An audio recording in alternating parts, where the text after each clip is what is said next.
विश्वरत्न प्रज्ञासूर्य बाबासाहेबांच्या जन्माची ही कहाणी आपण या व्हिडिओमध्ये पाहू। सुभेदार रामजी सकपाळ यांना 13 मुलं झाली होती। त्यापैकी फक्त 6 मुलं वाचली होती, बाकीची लहानपणीच दगावली होती। रामजी बाबा लष्करात नोकरीला होते। त्यांची वेगवेगळ्या ठिकाणी बदली होत होती। ते महू या छावणीत शाळेत शिक्षक होते। त्यावेळी अशी एक कधी न विसरणारी घटना घडली होती। रामजी सुभेदारांचा एक काका होता। तो 14-15 वर्षाचा असतानाच साधू लोकांच्या जथ्थेबरोबर घरातून निघून गेला होता। त्यांचा अनेक वर्ष ठाव ठिकाणा नव्हता। एकदा तो साधू लोकांचा जथ्था महू इथे आला होता। त्या साधू लोकांबरोबर रामजी सुभेदारांचा साधू झालेला काका आला होता। त्याला रामजी बाबांच्या घराण्यातील एका बाईने पाहिले होते। ती बाई नदीवर कपडे धुण्यासाठी चालली होती। ती बाई माघारी परतली आणि तिने रामजी सुभेदारांना बातमी दिली।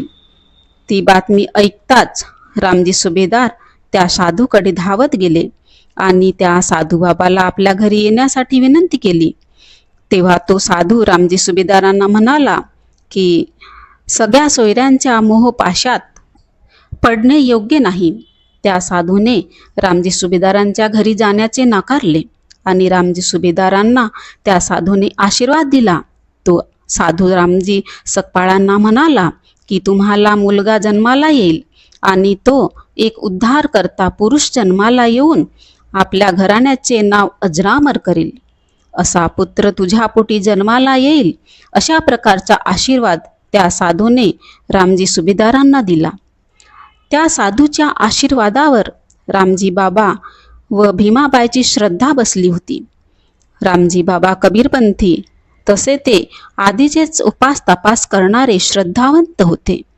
ते मनातच म्हणायचे की हे मुला, तू माझ्या पोटी जन्माला येशील तर या अस्पृश्यतेचा कलंक घालवशील आणि या माझ्या बांधवांचे दुःख तारण्यासाठी तू जन्म घे। आणि 1891चा तो दिवस उगवला। तो दिवस होता 14 एप्रिलचा। भीमाबाई आणि रामजी बाबांना पुत्ररत्न जन्माला आला।